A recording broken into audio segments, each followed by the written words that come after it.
alors au plan droit jàppuloo ne quand même am na fu ñu ko mun a teg pour expliquer li xew tey parce que ci destitution bi ci mairie Dakar préfet mi ngi visé article L29 L30 ak 277 bu code électoral bi foofu itam xëy na fi ngeen wuutee ak ñoom gis-gis ak xalaat ñàkk ànd mooy le caractère suspensif du recours bi nga xam ne Barthélémy Dias déposé na ko ci cour d'appel loolu d'ailleurs moo indi coow li ndax moo tax bu bëggee def conférence de presse mairie Dakar ñu tere ko ba mu bëggee itam dem visite de chantier cité Keur Gorgui ñu tere ko donte après police démentir na mais on a vu la suite des événements buy wane ne effectivement police dafay bloquer l'accès à Barthélémy Dias est-ce que du problème bi foofu rek la ñu ko mën a teg. waaw mais loolu benn détail la ci problème bu mag bi mais c'est vrai que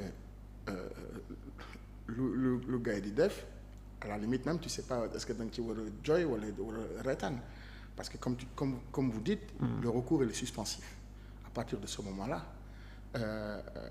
war na mën a continuer di dem mairie bi di continuer liggéeyam le temps que recours bi gars yi jël ko analyser ko ba atte ko tranché ko donc loolu ça pose problème bon maintenant à la mairie dafa am ay élèves yoo xam ne dañu war a jot ay bourses dafa am ay ñu feebar dañ leen war a évacuer wala dañ leen war a opérer hôpital principal il faut que maire bi signe yow da nga tere maire bi dugg ci mairie bi da nga tere adjoint maire bi dugg ci mairie bi conseiller yëpp dañ leen tere léegi ñooñu cas d'urgence yooyu kan moo koy signer kan moo koy xam donc loolu mun na indi ay problèmes yu graw mais apparemment le pouvoir en place loolu comment dire un truc ils s'en foutent quoi falewuñu loolu ñoom lu nekk seen bopp mooy naka la ñuy def pour wàññi ascension u Barthélémy il faut ñu teg ko ay gàllankoor ay pièges ay pax parce que dañu gis ni que moom moo nar a nekk chef de l'opposition moo nar a sonal pouvoir bi donc dañ koy tel damati mais am naa confiance ci Barthélémy te dëgër na te xam naa ni dina ci génn. donc option bi mu am tey mooy xeex au plan politique pour yow soo nee def naa confiance Barthélémy maa ngi doon xaar nga ne je fais confiance à la justice du Sénégal mais soo nee Barthélémy ça veut dire que yow xeex bi feneen nga gis ne fa nga ko war a defee. dama am confiance ci Barthélémy dama am confiance ci avocat ou Barthélémy dama am confiance tamit ci justice bi c'est-à-dire que tey su fekkee ni justice bi du annuler la décision du Premier ministre Ousmane Sonko mais ça va poser un vrai problème. Pourquoi Ousmane Sonko préfet moo jël décision ak ministre mais non Assemblée nationale sur saisine du ministre de la Justice. Mais le préfet amul droit di jël décision boobu c'est la cour c'est la justice qui doit prendre une décision pareille pas le préfet.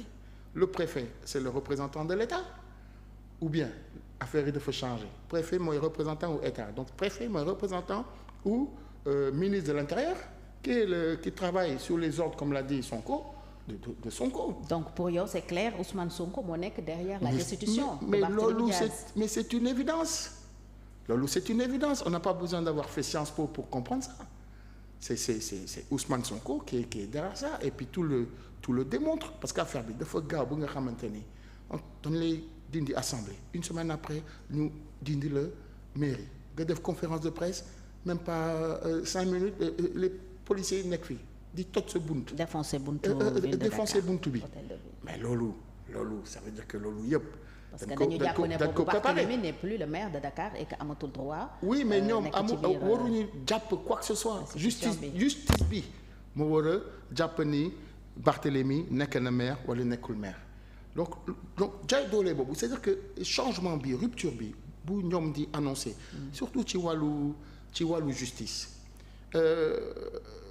justice bi devrait prendre le train en marche et les prendre au mot c'est-à-dire que quand c'est dans l'opposition bu ñu nekkee ci opposition dañu ne woon on va plus présider le conseil supérieur de la magistrature lu tax parce que magistrat yooyu quand il y a ce lien entre le pouvoir et la justice magistrat bu jalgati mais dañ lay yónni fële Tambacounda je m'excuse pour Tambacounda mais c'est les pouvoirs ont toujours considéré que Tambacounda mbalit la et ça c'est désolant mais dañ lay yónni Tambacounda léegi vous arrivez au pouvoir, vous dites bon, finalement on reste au conseil, on préside le conseil magistral de la etc. Conseil supérieur de la magistrature. De la magistrature. Qu'est-ce que vous faites? Les juges qui vous ont fatigué dans l'affaire Adji Sarr ou dans l'affaire Mame Mbaye Niang, vous les mettez à Tamba. C'est-à-dire qu'ils utilisent ce qu'ils avaient promis de combattre. Et ils l'utilisent pour des règlements de compte personnels. Et c'est eux qui le disent. Sonko a lui-même dit. Mais un jour, j'ai dit à Diomaye, mais gars, bu ñu koy pouvoir, il faut ñu rëkk seen digg. Diomaye m'a dit non, waruñu egg bu foofu. Mais lui, il est arrivé au pouvoir, il fait ce qu'il avait dit à Diomaye. Et c'est ça qui est dangereux. Donc aujourd'hui, il faut que la justice les prenne au mot. Et il faut que la justice soit juste. Parce que justice bi, mooy c'est le dernier rempart. C'est-à-dire que justice bi, boo nekkee faible, tu peux compter que sur la justice pour te défendre contre les forts. Quand tu es pauvre, ton dernier rempart contre les riches, c'est la justice. Kon gëmuloo volonté bi ñu affiché de changer le fonctionnement de la justice ba tax bi ñu yegsee li njëkk a def mooy les assises de la justice annoncé ci ay changements yu bari président ne yenn yi nga xam ne dafa am incidence financière dañuy xaar ba ñu def beneen budget mais yi nga xam ne mën nañu ko mettre en œuvre dañ ko doon def juste après les assises les recommandations je veux dire. Bon gëmuloo seen yéene boobu. Non, des assises moom tous les gouvernements font des assises. Moi, tant que je ne vois pas l'application des assises, pour moi, ça reste que du blabla. C'est comme les plans 2035, 2050, on va faire des assises de ceci, assises de cela. Mais dans le fond, ñu ndóol ils sont martyrisés, ils sont pas au même degré d'égalité qu'avec ceux qui sont puissants. Rien ne change. Donc booy assise man pour man da ngay waxtaan rek mais tant que gisuñu mais man pour man da nga doon blabla. kon ba tey ñu ngi ci situation justice aux ordres. Justice boo xam ne pouvoir exécutif moo koy manipuler. Non, là je pense que là ce qui sont aux ordres ce sont ceux qui sont sous leur coupe comme l'administration, les gens de l'administration, les préfets etc.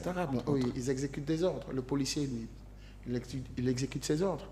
La justice, là maintenant, on va voir. La justice a incorporé Diomaye dans le processus électoral. On a eu un sursaut d'espoir. On s'est dit, tout n'est pas perdu avec la justice. Donc, Conseil constitutionnel wañ loxo Macky Sall. Voilà, exactement. Donc, foofu am yaakaar que justice bi dafa fippu bëgg nekk justice bu libre. Donc là, cas boobu dinañ xool est-ce que dinañ confirmer tendance boobu. D'acquérir une indépendance totale vis-à-vis de l'exécutif, voilà si il plie les bras. Alors ñu waxaat ci destitution Barthélémy Dias sànq nee nga li ci pouvoir politique bi tey jublu mooy faagaagal adversaire